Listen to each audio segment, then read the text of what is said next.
么看还是挺压迫的，赶紧走吧。嗨，大家好，我是 DJ 汉堡。那么在上个视频，咱们做10号线夜晚探访了重庆渝北的民心家园。那么在这个视频，我将在下午还不到4点钟这时间，那你看观音桥人还是这么多。当年的三里屯就是这样。咱们坐3号线，这次换一个站，在佟家院的站。大概坐了20分钟吧，到达这个民心家园。因为白天会比较亮嘛，咱们好好看一下整个小区的状况，它楼道的状况，它的房屋的布置啊，各方面更清晰的来再看一看这个民心家园。然后这集拍完呢，我在最后会做个小总结啊。还是那句话啊，在重庆坐2号线、3号线是最有意思的。然后它这前几站也都是地上站算了一下啊，从观音桥到佟家院子大概是小20分钟。然后呢，佟家院子并没有直接到民心家园啊，你需要走一个上跨桥才能到民心家园那个大街区，这个后面我会讲。到了4号口，民心家园。等于说我从4号口出来，还要跨过这个鱼都大道才能到民心家园。这个轨道站有一个特别老的桥啊，你看这个锈迹斑斑的。然后这边都在建高楼，你看这多高啊！我靠，这40-50层了吧？这边已经建好了，然后这块就挨着山了，明显感觉这儿的温度都比这个就是市中心更凉一点啊。这桥按理说应该建了很长时间了，但是呢，我也不知道工地，难道工地也很长时间了吗？它这个架空了，看没有？这边也是，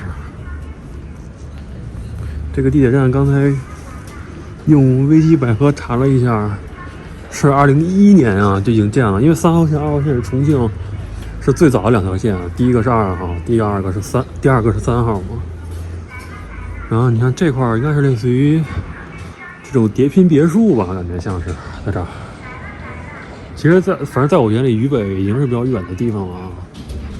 这边应该都是新建的啊！你看这儿有卖小吃的，这儿有一个两江民生医院，这块儿应该就属于两江新区了吧？重庆的这个两江新区，我看类似于北京的亦庄吧，就是它划了，就跟北京亦庄划了这个北京的通州、大兴的一些行政区，然后它有自己的这个政府，但是呢，就是最根本的那个就是权力还是在各区政府啊。等于说这个特区还不能说特区了，等于这个经济区的政府，但是它也有一定自己的权利啊。然后你看呢，我是昨天晚上不是来了一趟吗？然后我昨晚不是来了一趟这个民心家园吗？但是我是从10号线那站下的。你看这次我从3号线这站，然后要过这个大马路，穿过大马路，你看到这一片楼，就是昨晚我去的民心家园啊。你会发现这个民心家园，它反而还是热闹的地方。你看这边，这样可能现在是这个工作日的白天啊，但已经4点半了。你看，感觉这路上没什么人，就是在这一片区域，感觉是有点，也不能说萧条吧，也可以说是萧条的感觉啊。你看这儿有一个民心家园夜市的小路牌，大家看见没有？对吧？民心家园夜市，这是昨晚我去的地儿。然后你看这还有一个。算荒废了吧？销售中心，我靠，这个你不说，不看这个建的高楼，我都以为到那个叫什么巴南鱼洞了。这边唯一能感觉到的是南风啊，在冬天，就是它这儿有这个常绿的树啊。然后真正的这个北方是不会有这种常绿的树的，就光秃秃一片了。这个不是啊，这一看就是信号塔。你看这还是挺假的啊。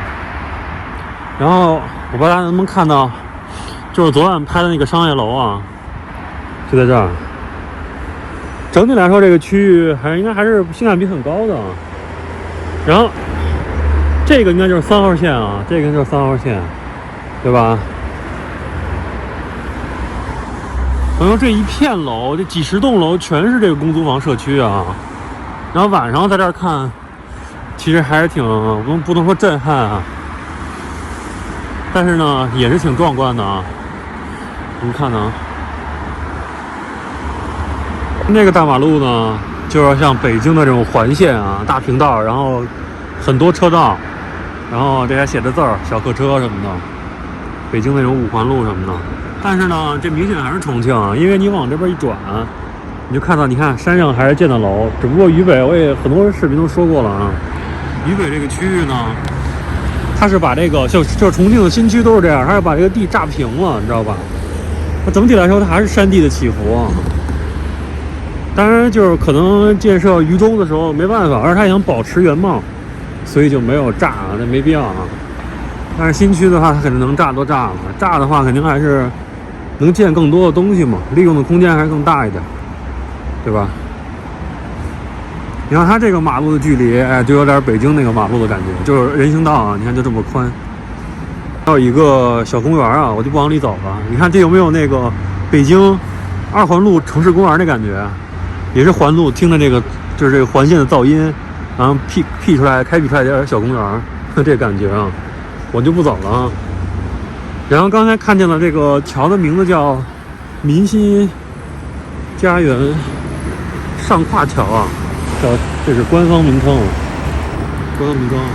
这个上跨过来以后呢，就到了民心家园了。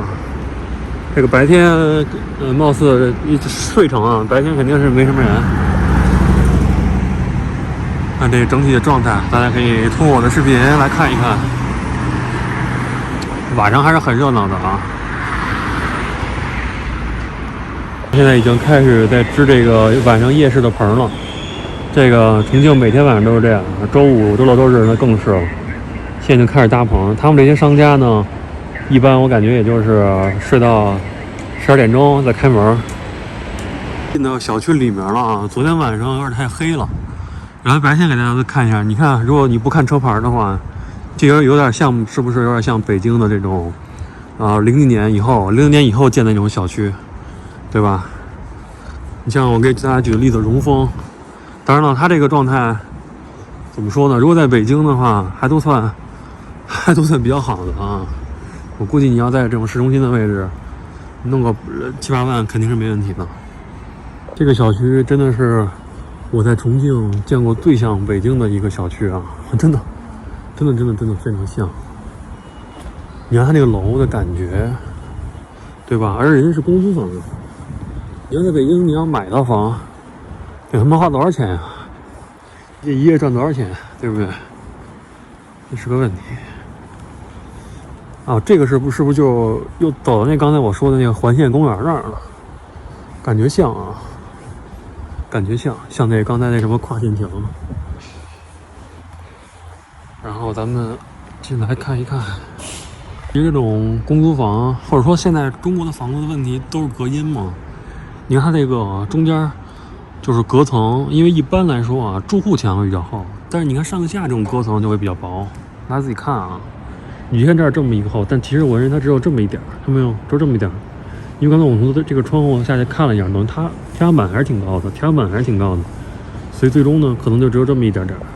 这么看还是挺压迫的，赶紧走吧，别到时候他们高空抛物，还没享受生活，小命就没了。哎，这个比我昨天晚上看的干净。昨天晚上看的是哪个洞来的 ？F 洞。这个现在大家基本上也不用信箱了。所以你看这个它基本也是坏的，也正常嘛。然后咱们再看看楼道，就是正常住宅楼的水平吧，感觉，反正是挺脏的。但是还是那句话，这个价格，对吧？电梯这块还是挺干净的。来吧，随机选一个幸运层，30。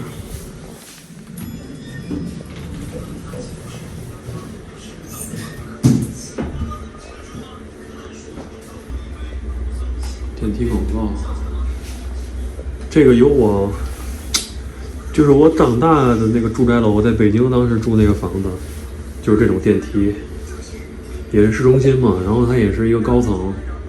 所以它那种维护啊，各方面费用都很高，这种电梯基本就是这种状况。这个电梯的这个广告展板，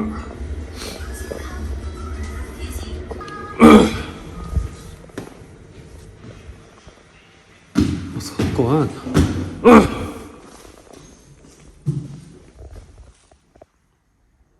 它这个都是住宅了，然后，你看没有，密度还是挺高的。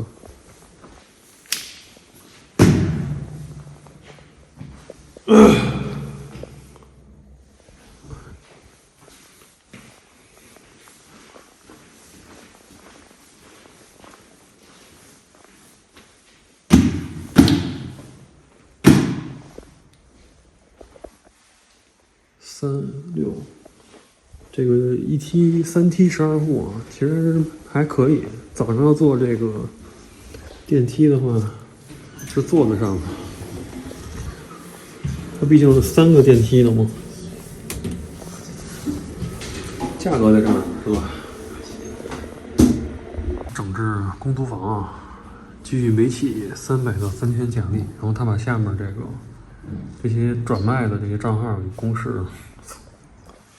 查的应该还是挺严的，这毕竟应该属于保障房啊。不知道大家能不能像我一样模拟出户型啊？你看，刚才一看，这边3户，但这是死人啊，然后这边3户，这边3户，你看刚才是这儿一个门，这儿一个门，然后右边这个门，那它的户型就应该是看到的这块，对吧？这就是其中一间的户型，这块就是窗户。它这个面积大概也得40-50，算上卫生间什么的，差不多。啊，这么就清晰了，往上一放，对吧？这就是一间嘛，这应该是卫生间、什么厨房什么的。你看，就是这样的。但你看这两家的这个叫什么卫生间还是厨房，隔得还挺近的，然后都是这样的户型，对吧？那边很喜欢开窗通风啊！你看多冷的天，他把窗户、大家窗户都基本能开开。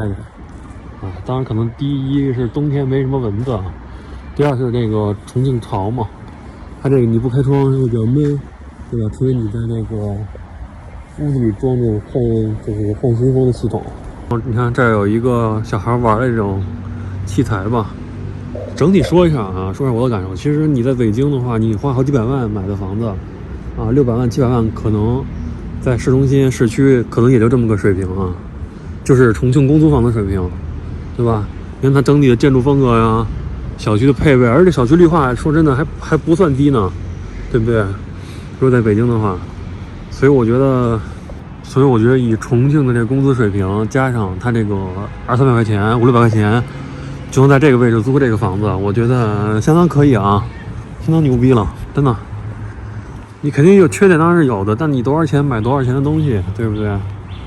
这个整体的位置啊，10几分钟、20分钟过一桥，然后你去这个机场、去火车站也方便，对不对？然后你停车什么的，也应该有地儿停吧。重庆你依赖摩托车也是可以的。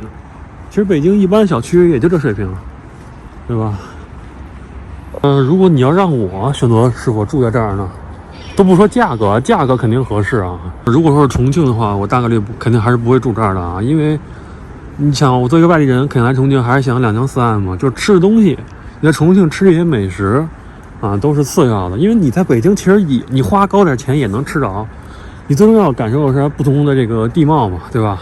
不同的这个山水，这是重庆最吸引这个游客来玩或者来这个长期旅居的这个一大因素。2江4岸就是它的因素，因为别的东西，尤其是在南方啊，这些配套基本上差不多。但是我觉得这小区弄的是挺北京的感觉的啊，这是我见的最北京的小区。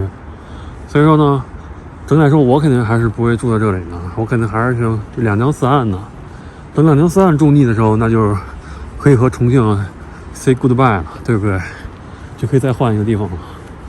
当然目前来说呢，还是没有啊，还是看不腻的。现在目前来说还是没有看腻。但是这种小区，我住的意义就不太大。但是呢，如果你是来重庆打拼的年轻人，我觉得你在这块有社保，尽快去赶紧摇号吧。这块还是非常合适的，我觉得还是非常合适的。因为什么呢？它这个价格刚才也说了，对吧？